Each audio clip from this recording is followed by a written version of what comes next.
What's up, everyone? So I'm here with Andy Anderson, and he's an ISTP, and not just any ISTP, but I've been looking forward to this video because he's actually the ISTP that got me into personality typing. He's also Jamila's older brother, so there's that. And Andy, I'm going to give you the floor to say whatever about yourself. What up? I'm an ISTP. What do you want me to say? Anything at all. I'm happy to be here. Okay, yeah, so when I went to college, I was I studied video production. At heart, I'm an artist. I've always been into all kinds of arts, like fine arts. And before I got into film, I was interested in graphic design, but I thought that was too boring. So I was just like, I need the pictures to move. And so then I went into film. Originally, my focus was animation. I wanted to get into like doing special effects for like Spider-Man. It came in like 2004 or something. But then afterwards, I wanted to do screenwriting. And so, I figured, the writing is actually the most important part of a film.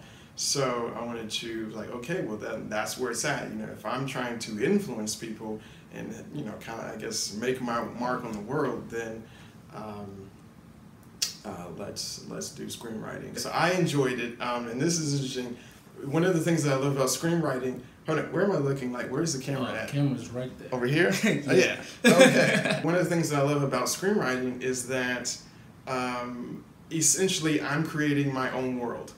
Okay? So that's like, that's like an infinite amount of detail to come up with, starting from characters to the actual physical space, and then gotta find the story.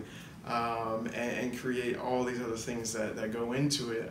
But the idea of creating something from scratch was very appealing to me. So I loved it, and it's crazy because it as a writer, like, you get into this zone, and I guess as an introvert, I'm just like, don't bother me, don't come near me, let me have my space. So yeah, I love writing. That was the past. Now I'm a church planter, and so that means starting a new church. I realize some people don't understand what church planting means, but that is true. I'm starting a new church, and I guess. One of the ways that I see my personality come out into this in a kind of unique way is that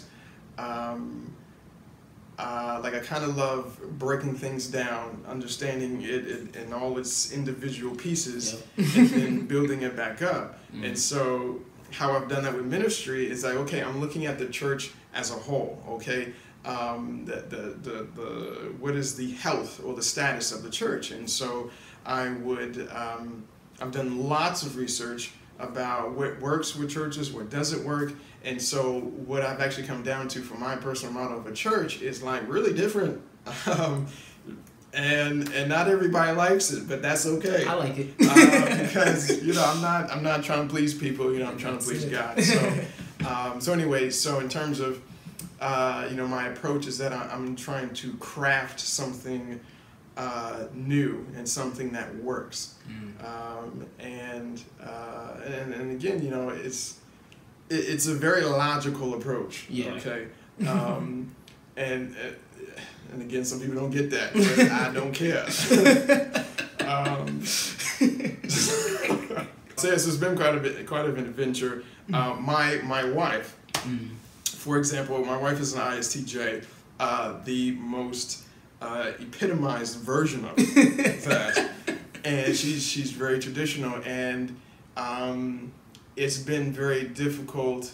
I don't say very difficult, but a little difficult for her to catch the vision of what this church is going to be, because she's like, okay, this is what I'm used to. I'm used to churches being like this, I'm used to this kind of a schedule and so forth, but eventually she started to come around because, again, she is logical. So one of the things with her is that she needs experience to understand things that she doesn't get at first. So I can explain the vision and the plan and the strategy all day long, but if she can't experience it for herself, then it won't be real to her. Yeah, not at all. So that was a little bit of a frustration with that, but thankfully she's come around because of experiences, and that's a huge benefit to the overall direction. That's awesome. You got into MBTI from screenwriting as well, right? Yes. If I'm not mistaken. Yeah. I mean, and that was simple. Just I can't remember how I got started, but I decided to get deep into it simply because I'm trying to create characters that are realistic. Characters that people can say, oh, like that's definitely me. Someone broke down the 4 temperaments to me one long time ago, and the 4 temperaments were symbolized 3 animals, like a lion, an otter, a golden retriever, and a beaver. Oh. Okay. Simple. But and I was like, okay. And then somehow that led me into 16 personality types, and I was like, yo, this is crazy. So I started to research even more. Cool.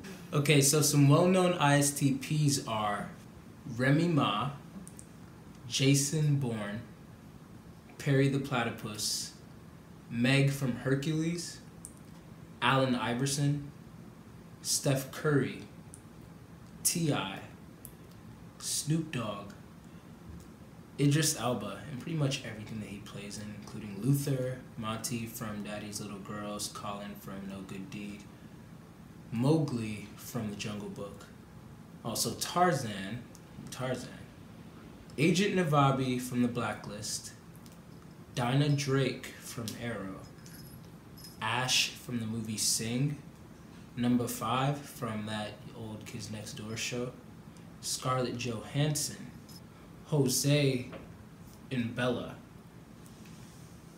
Abed in Community, and Nina from My Big Fat Greek Wedding. So from that list, you can already tell, or get a good idea of how ISTP usually come out. And one good way that you're going to be getting that is also from this interview with Andy.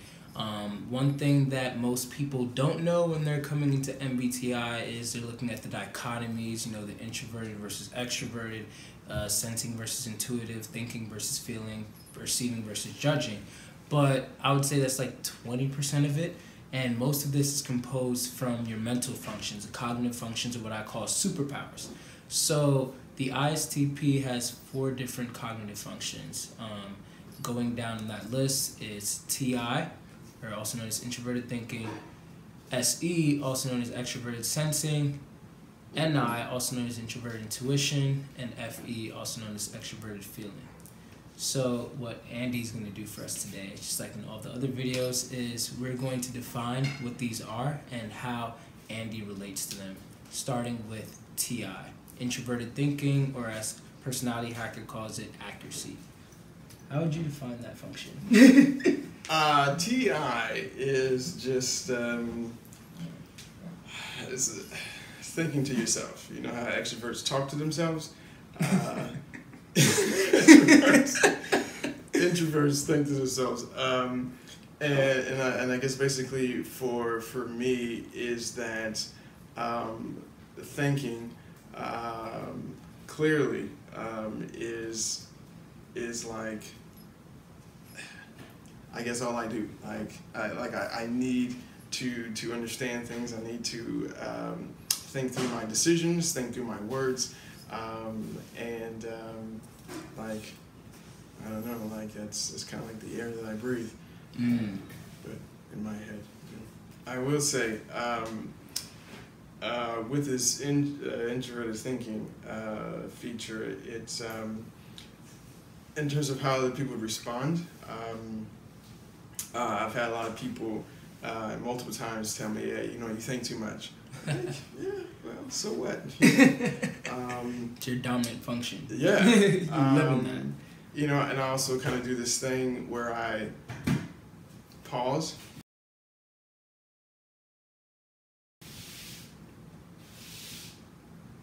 Before I start speaking, and that also can get on people's nerves. So, again, I don't care. Which is another aspect of T.I. The way that I defined T.I. is concerned with understanding how things work. Takes in much information and extracts biases and emotions as much as possible to get the raw data and examine it. Loves to pick things apart to their simplest forms to fully grasp the mechanics of an idea, principle, or object in the most objective manner and be capable of applying that information elsewhere. Can appear cold and detached. AKA Andy, don't care. I'm also reminded of Allen Iverson's practice speech. Like, he just does not care. We're talking about practice, not even the game. We sitting here, I'm supposed to be the franchise player, and we're in here talking about practice. I mean, listen, we're talking about practice. Not a game. We talking about practice. Not a game. Not the game that I go out there and die for and play every game like it's my last. Not the game. We're talking about practice, man. I mean, how silly is that, man? We're talking about practice. I know I'm supposed to be there. I know I'm supposed to lead by example. I know that. And I'm not shoving it aside, you know, like it don't mean anything. I know it's important. I do. I honestly do. But we talking about practice, man. What are we talking about? Practice? We're talking about practice, man. Allen Iverson doesn't give a rip about anything, pretty much. Steph Curry right now, we have the whole Donald Trump thing going on. I don't know if you've heard of that. With Donald Trump pretty much inviting the Golden State Warriors to the White House, and then Steph saying, I don't really want to go, but it's an unanimous decision. Donald Trump, who's ESTP, by the way, goes online and he tweets that Steph Curry's taking too long to get back to him with the invitation. So what he does is he's resending the invitation. Steph Curry does not care. He was not going to go anyway. So yeah, a lot of people think that thinkers are like mean. I actually personally prescribe that to the TJs. But the TPs, like TI users, they're usually just what you would possibly call cold, detached, emotionless. It takes a lot sometimes to get the emotion out of them. And the TI aspect that I was mentioning with observing things in different parts, it goes totally in line with what you were saying about how you were looking at how the church is built. You were taking apart like all of that, like all those concepts. You also, like, you guys also extract like every human bias possible, which is the opposite of me as an FE dominant, and then TI is my last function. How does that like work for you? Like, how do you live in a world where you're just completely like, forget what people think. What is this?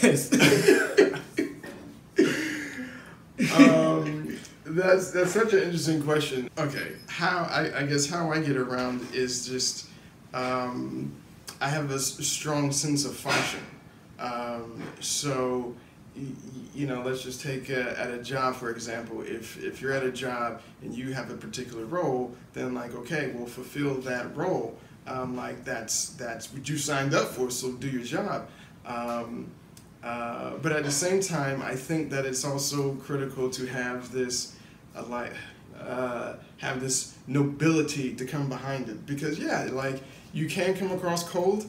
And so for me, like I do put forth effort to make sure that people understand that I do actually care about them. Mm-hmm. So yeah, I may come across as very logical, very straight, very like on point. Mm-hmm. But at the same time, I'm like, hey, you know, I want to make sure that you are the best version of you that you can be. Yeah, he sounds like me.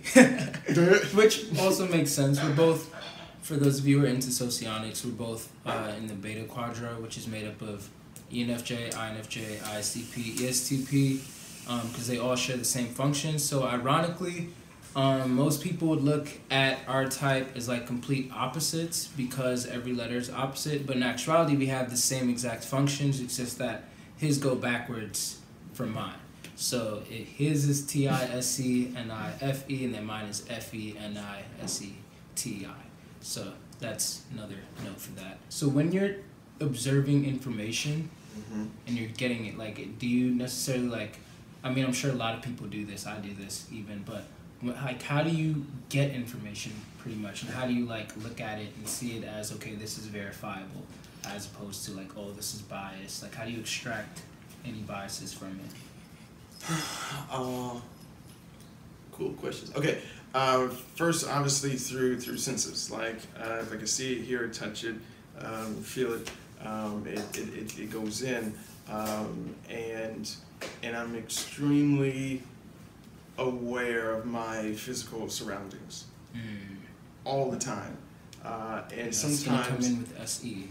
sometimes that's it's. I feel like it's a little bit too much. For example, I've had jobs before where I was a janitor, and my responsibility is to go around, for example, to sweep, and so I go around, sweeping, and for someone like me, that can be absolutely terrible because I see every single speck of dust and dirt on the ground, and so I waste time, taking care of all these tiny little details that the majority of the population does not see, and so I had to kind of tone it down and say, okay, just don't focus on that, get the bigger things.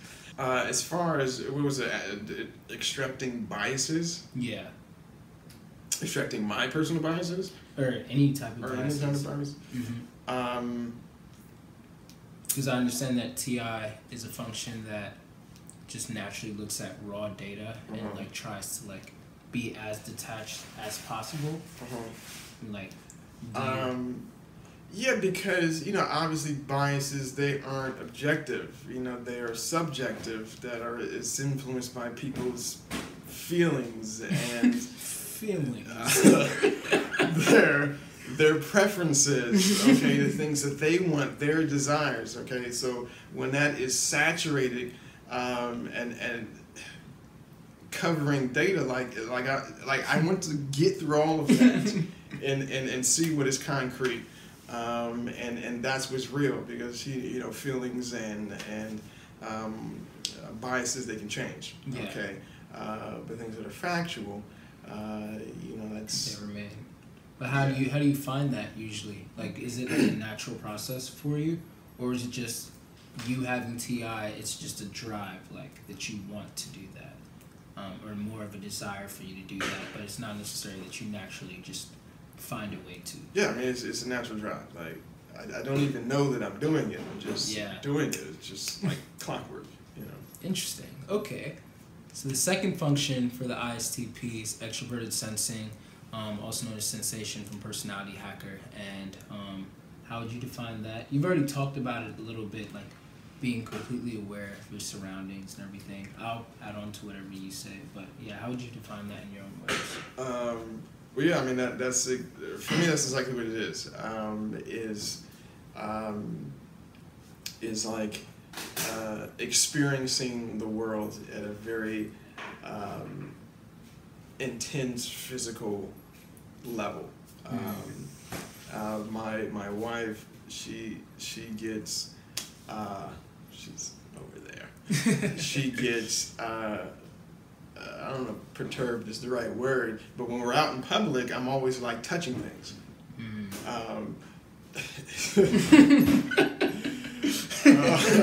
She's nodding.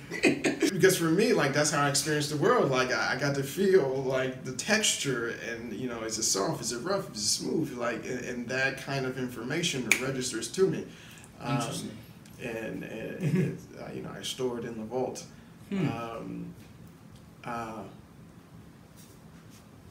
Yeah, I'm sorry, I was thinking about this story. Okay. You can, if you want, you can tell. Okay, so I was a kid, and there was this iron that was sitting in the hallway, and I wanted to see if it was hot or not.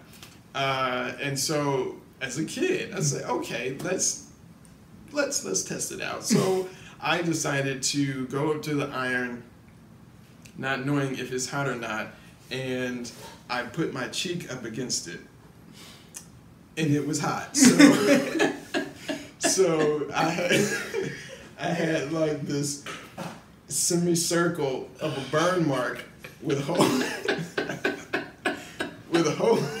in it. You said you're a child. I was a child. This was not yesterday. Okay, Yeah. I was Okay, just making sure. So I learned my lesson anyway. So that's Okay. take notes on that. I don't know. What I would add to that is, for me, the way that I define SE, extroverted sensing, is like Andy said, like just being completely aware of your surroundings, being completely in tune with your body. These are most of the performers, like a lot of the ESFPs, ISFPs, but ISTPs and ESTPs as well. Like they're, you'll see those people are like really like stunt devils, and you're definitely one.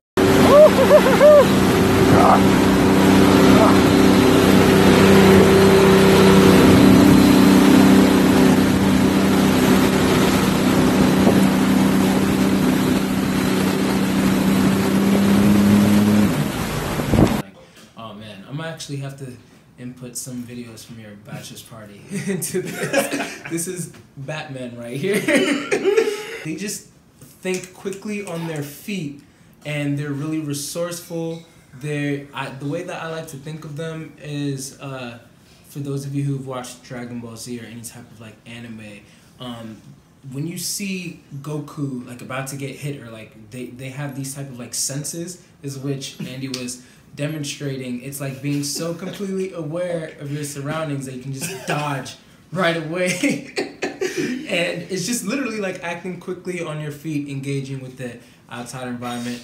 SE also takes things in empirically. So I think that helps a lot with TI as well, because TI already wants just facts, and without like in its empirical form, SE takes things at face value.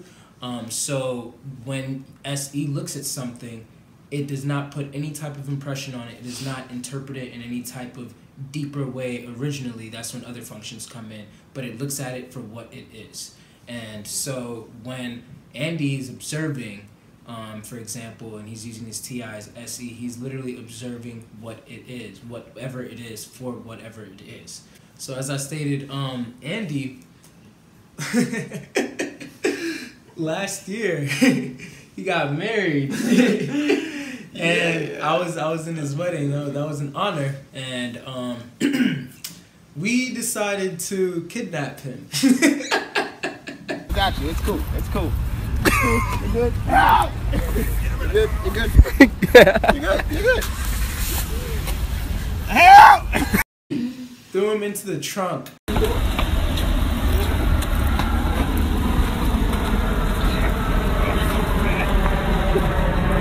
Hold his hands, hold his hands! When we threw him into the trunk and everything, we had tied him up with zip cuffs, all of that. Alright, check his eyes, make sure he can't see anything. Listen to my daggone neck pillow. Alright, they're not too tight, right? You're good. So, tell me what you got.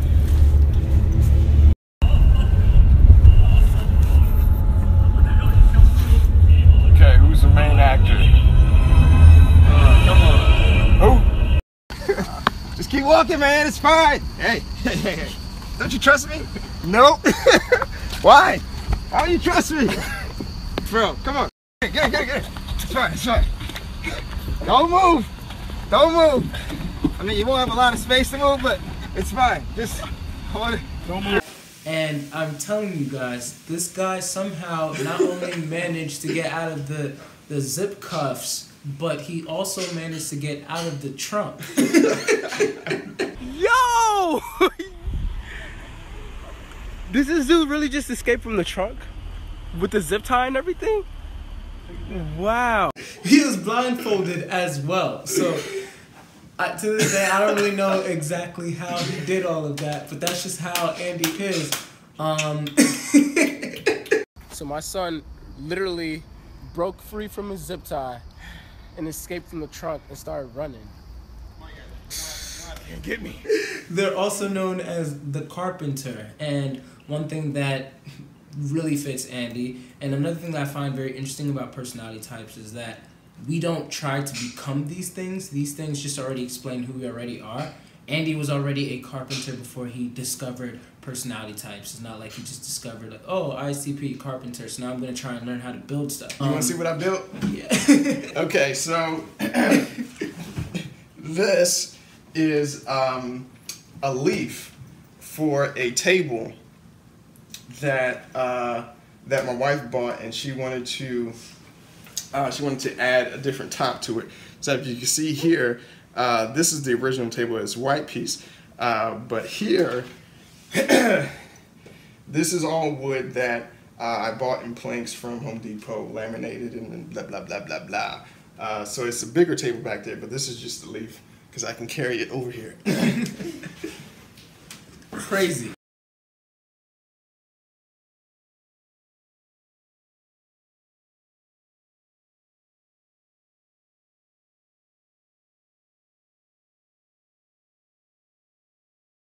So my question for you is, how do you learn how to do these things? Because we even have like a hashtag for him, like add that to the list. Like he's just, he's just a master of all trades. Last year when I came over to his room one time, then he was like, hey Denzel, can you give me that mug on the dresser? I was like, oh yeah, sure. So I bring it to him, and you know, he was planning to propose to his wife. So I was like, oh, this is really nice. Like, cause it said that, ask me how it feels to be engaged, something like that, right? And he was like, yeah, I made it. After his bachelor's party, I just wasn't surprised anymore. Like, you know, literally just added to the list. But yes, clearly Andy is a master of all trades, and I want to understand, like, how do you learn these things? Like, did you go on YouTube to learn how to build that, or is it some things that you go on YouTube? Well, some things you just figure out? YouTube is a man's best friend. Okay, It's mine. A craftsman's best friend. Do find it on YouTube, or you know, eWikiHow, I forget what it's called. Wiki, yeah. Yeah. Yeah, so that's the how. But naturally, I am constantly thinking how does that work? That's how do I very do this? interesting. How can I complete, you know? I just taught myself how to pick a lock. I didn't mean to. I just had to do it because the keys got lost. So this is what I used.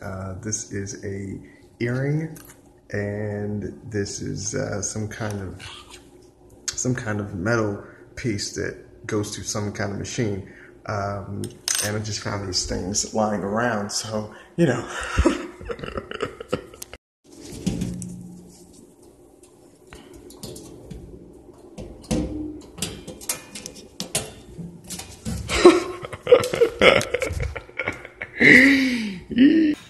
Very interesting. I mean, that's always so. You know, whenever someone says something like, "Oh, you know, we can't do this. This is impossible," blah blah. I'm like, no. Challenge accepted. Yes, everything is possible. Literally sounds like me. The question is how. So for me, there is this playful side to me in terms of my approach to the world. And so, for many years, particularly in my 20s, like all I would do was collect hobbies. That's all I did. Wow. Just collect hobbies. Anything from art. Magic tricks. Yeah, anything. Interesting. Okay, cool.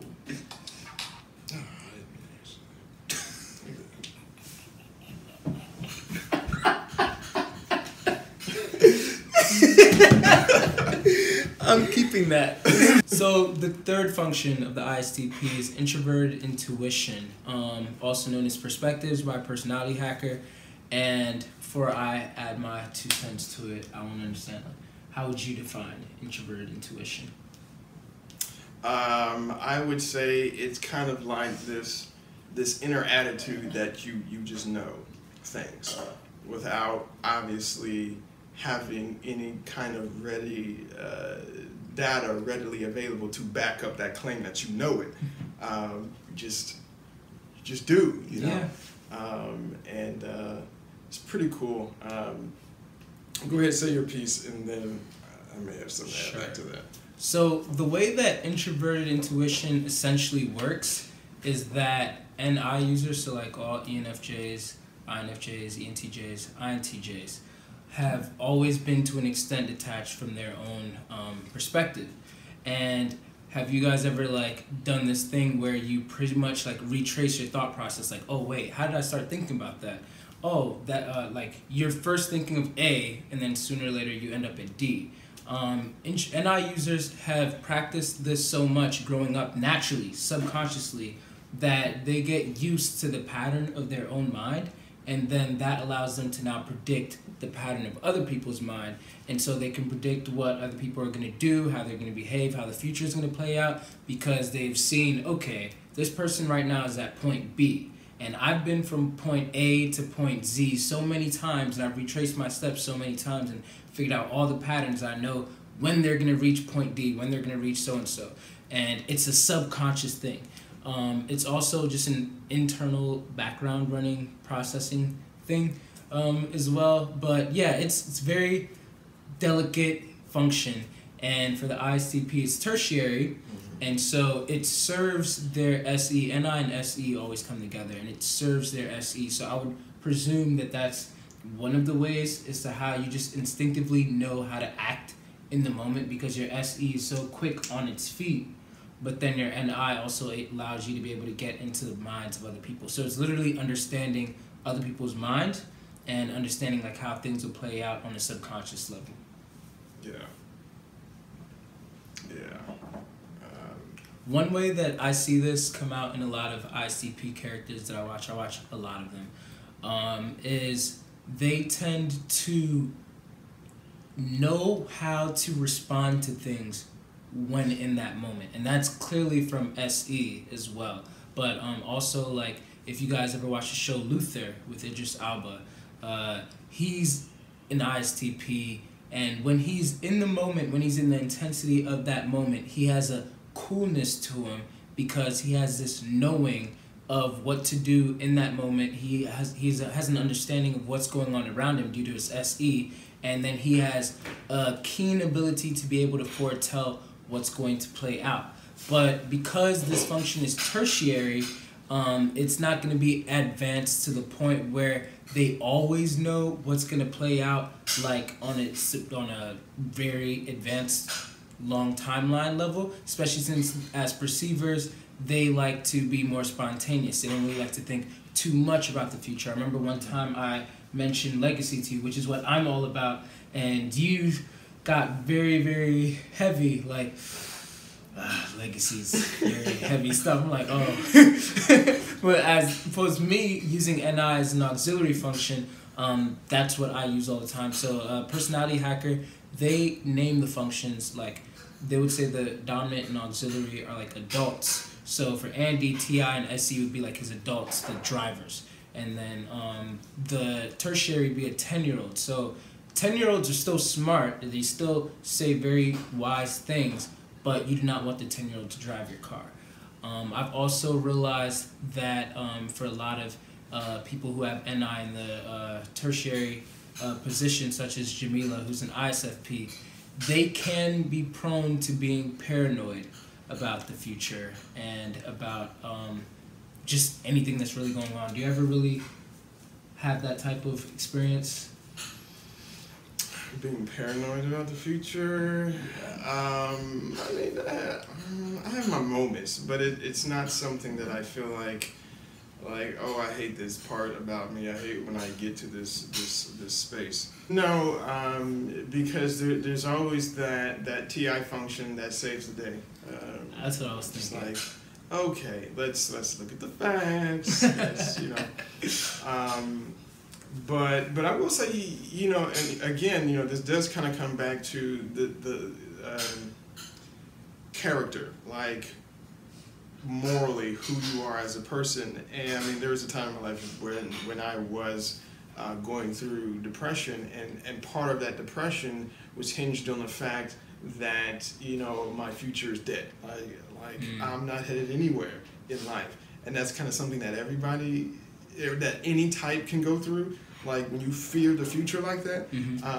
So again, in terms of like on a daily basis, like no, I don't really ever experience that. Yeah, especially since you're developed Christian and you're older and healthy, so that makes sense. But I would definitely say, like, for ISTPs or ISFPs, anyone who has NI like below the auxiliary, this could come out very heavily when they are still in the development process, or when they're still, you know, like just even increasing in age, they're not as self-aware. There are times when I feel like things that I know, and I haven't experienced it yet to certify that I was right. Because and again, I mean, it is kind of a guessing game. Like, you really don't know until it actually unfolds, or until you have, you know, more information. So for me, yeah, again, like I said, it is tertiary. So it's not a dominant function. So I don't rely on that to make any kind of action or conclusion. It's just it's sort of I don't know if the word is subpar. It's you know, background sort of. Gotcha. I'm not gonna say too much, put the person's business out there. But Jamila once told me a story. Do you know what I'm gonna say? About how you predicted that someone's fiance or Yeah, you can explain as much as you want. I'm pretty sure they're not going to be watching at the same time. I mean, of course, you know, without saying names as much as... Okay. So there's this guy and a girl, and they're in this relationship, and a lot of people in our circle of friends thinks that it's a very toxic relationship. Like, it's not good. And the girl is in ISFJ, and the guy, I honestly, I don't know. All I know is that he's a sociopath.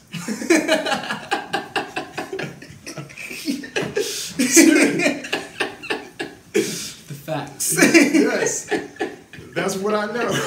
And I'm not just throwing that word out there. Like, you know, I've done research on it, and he has a lot of the key traits of a sociopath, and it's kind of freaky to understand. Like, oh snap! Like, she's really dating a sociopath. Like some of their markers, that they happen to be very intelligent and charming, and yet they also seem to use people for like their own advantage, in a way that like if you think that you're friends with them, you've been going out and having fun, like this kind of a sociopath is likely to throw you under the bus, and you're like, wait a minute, I thought we was cool. And it's like, no, I just used you for this situation, you know. And I was like, man, like this is bad. This is bad. He also has anger issues. This doesn't seem good at all. How'd you end up with someone? Yeah. And the crazy thing is, you know, one of the things that they say about an ISFJ is that they are, more than any other type, have a very difficult time getting out of a relationship. Yeah. And I'm like, ding dong, like, yes, that is you, woman. And she's been dating this guy for like 6 or 7 years, and they're trying to get married. Anyway, so I'm just like trying to wrap my mind around this relationship, right? And I said, okay, let me put myself in the shoes of a sociopath. And I said, all right, if I was this guy, I would take her away from her family and friends into a separate location. I mean, and I guess it's not just me I'm thinking about all the other sociopaths that I know. Like, this is typical behavior. Other sociopaths? This is just, you know, behavioral patterns, right? And so I'm like, all right, what he's going to do is he's going to take her away. Because there's this mentality that that she belongs to him, like in a possessive way, in an unhealthy, very unhealthy possessive way, like you are mine, I own you, kind of thing. You're only here to serve and to please me. So that was my prediction. My prediction was that he's going to take her away. 2 or 3 weeks after I made that prediction, I hear from the grapevine that this dude is trying to move her up into another state, which I won't name, but they move around the state more. And I told my wife, I said, I called it. But then again, of course, like, it's one of those things like, dang it, I hate to be right. You know? Yeah. Imagine having it as an auxiliary function. As you can see, this is literally why I call it perspectives. He was able to literally trace the thought process of his own mind and then try and get into the mind of someone else, understand that, and then be able to predict their behavior and what was going to happen in the future. Introvert intuition. This is all done subconsciously if you have it in your function stack, especially his first or second function. And he's just very developed, so he taps into his NI a lot more than I guess the average ISTP would. So one thing that I find very fascinating is when I was getting into typology, Jamila and David both sent me the Myers-Briggs test or whatever. I got ESTJ first time. I was like, no, this isn't right. 55% accurate of me, no. And then second time I took it, I got ESFJ. And I was like, oh, okay, well, you know, this is, I guess is the best that it could do. You know, I wasn't expecting it to be like incredibly accurate. I saw it as like, you know, another which Disney princess are you type of test. Like I didn't see the point of this, but Jamila spoke to Andy, and Andy apparently told her that, oh, Denzel's not an ESFJ, he's an ENFJ. She comes back to me, she's like, you have to read this. This is so crazy. This is so you. I still don't know what the heck all these things mean. I do not know why Jamila's so obsessed with it, whatever. But I look it up, and it was so incredibly accurate. Everywhere that I was looking was so accurate about me. I was like, wait a minute. How does this know me so well without knowing me? And how does Andy know me that well? Because at the time, he had only met me like once or twice in person, and even then we hadn't like talked like too much. So you have to explain that. Okay, yeah, for me, I kind of break it down by letters, the E, the N, the F, and the J, and I usually have a certain kind of set of questions that I ask people, and based upon their answer, I'm just like, okay, boom, that's what it is, you know. And I remember this conversation. Jamila, I was talking to Jamila, and one of the questions I asked her, I said, does Denzel ask you a lot of questions? And she was like, no.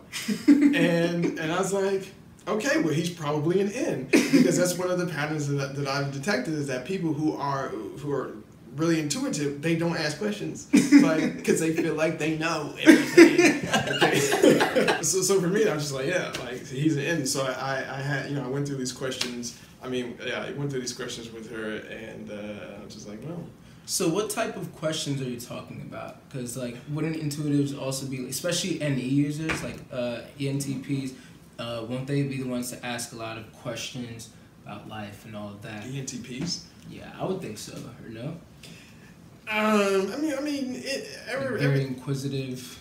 I mean, everybody asks questions, but it's, I mean, I guess there's like the big life questions, but if you're just like chilling, like when Chanel came through the door, like she was just spitting questions, you know, oh, you're here already, and, you know. That's my mom and my ISFJ mom and ISFJ grandmother too. I noticed that as well. So the last function for the ISTP is FE, also known as extroverted feeling. That's my first function, and personality hacker nicknamed it Harmony. How would you define that? FE? Yeah. I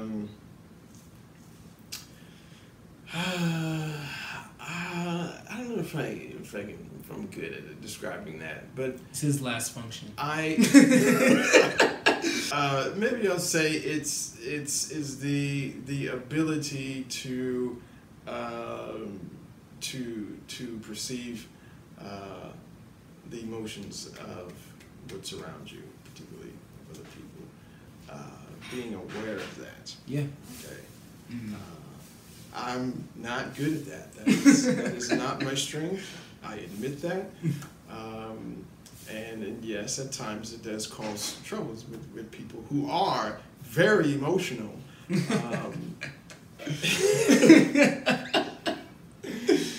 Kills me. The way that I like to define it is knowing the exact buttons to push in the exact order to get a desired emotional reaction from someone or a group. And that sounds manipulative. yeah, I mean, Bitch, I'll control people. That's what he's doing. just because you know how to do it doesn't mean that you will always use it for an ill-mannered way.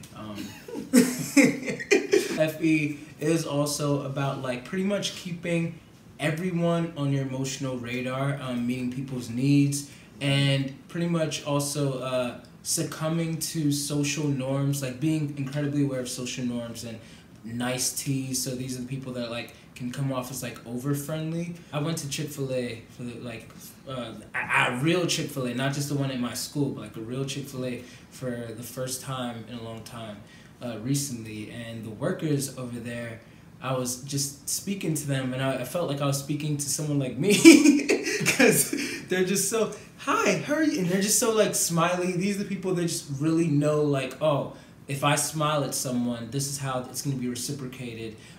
If I say this to someone or whatever, then this is how it's going to be. They're also really good at tact, and that's why TI dominance, all TI dominance, so INTPs and ISTPs have FE last, and they can struggle with tact because they're so truthful, and all FE dominants like ENFJs, ESFJs, they're really good with tact, but then they could like water down the truth.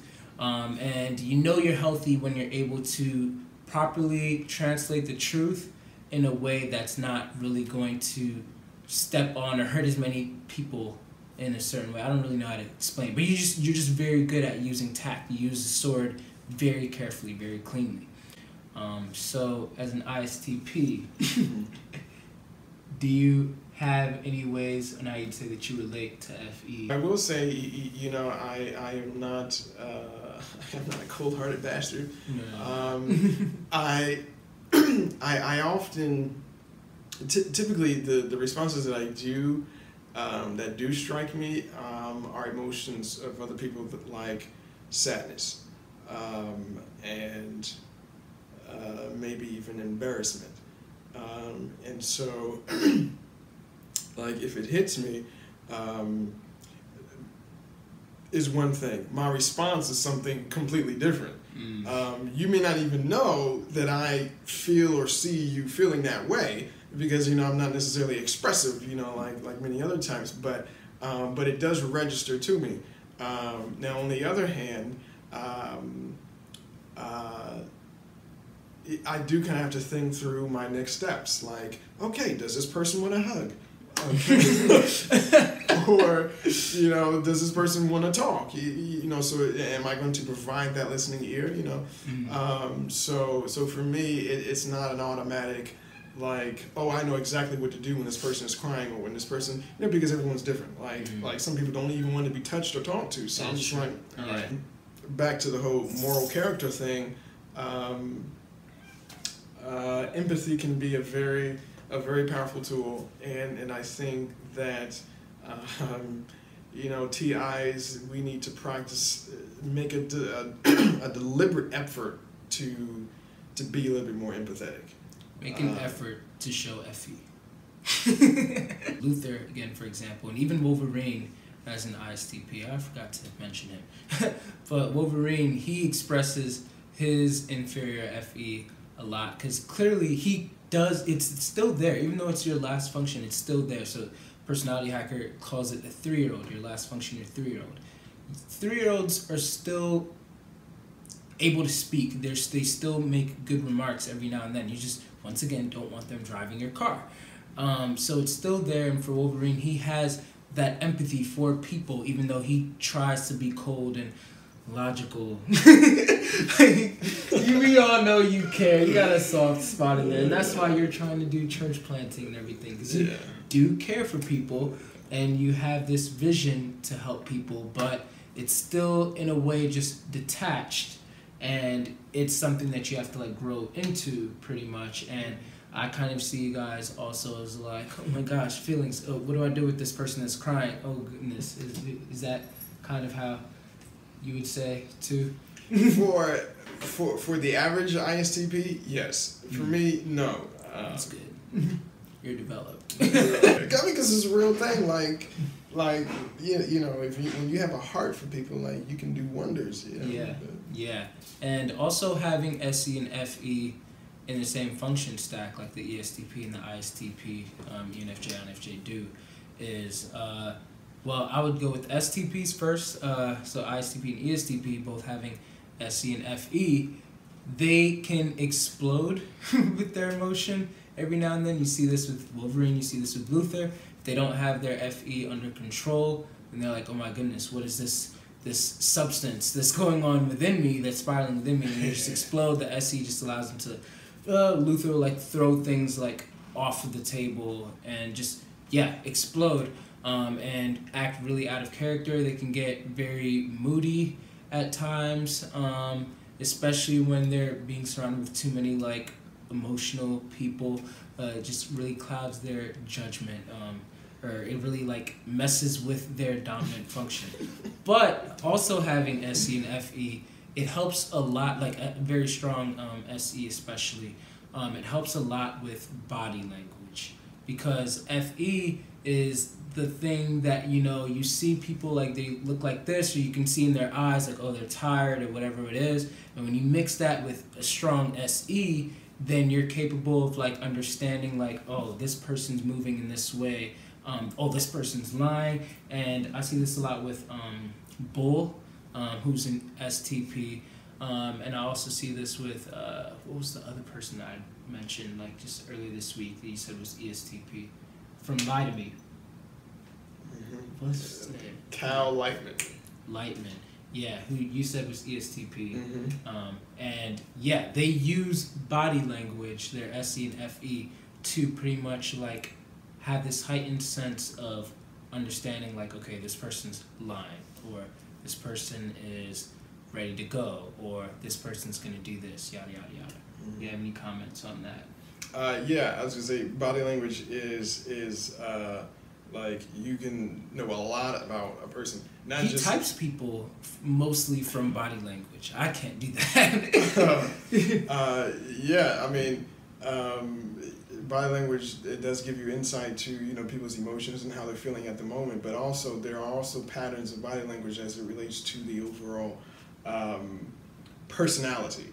One thing I say about ESTPs, I have seen commonly in the ESTPs, they have like this rigid but kind of fast-moving posture. Kind of, it's hard to explain.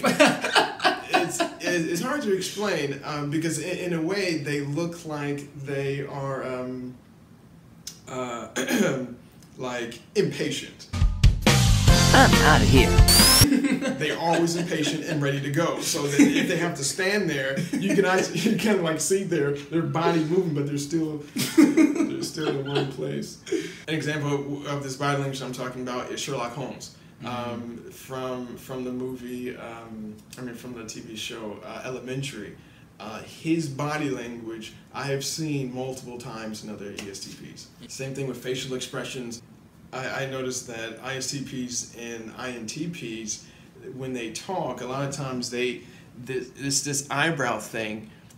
it's hard to explain. I gotta show it to you. It's this eyebrow thing where the side corner of your eyebrows go back when you talk. So this, I'm raising the entire eyebrow, right? But this is just the side corner of it.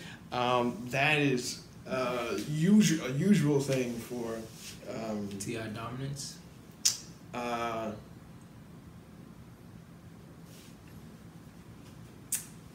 I'm just gonna say ISTPs and INTPs. I see both in them. I think it also may be common for ENTPs, but yeah, I've seen ENTPs have the little that fox from Zootopia. They always have that like smirk. I've noticed that pattern. That's pretty much as far as I get with body language typing. But yeah, that's very interesting. My advice is very simple. Like be a good person. No, because I mean I gotta say that because sometimes people get so caught up in who they think they are, they stop trying to be who they should be. And so they're just like, yeah, this is the way I am. But I think that there's always room for improvement, no matter what your type is. Okay. Yeah. I don't have any necessarily shout outs to my church because we're in the embryo phase, and so we're still building things from the ground up. But when it's ready to go public, you will know. I will let you know. He's gonna let you know, and it'll be something amazing. Awesome. Thanks for watching today. Yo, Andy, thanks for being on here today. And done.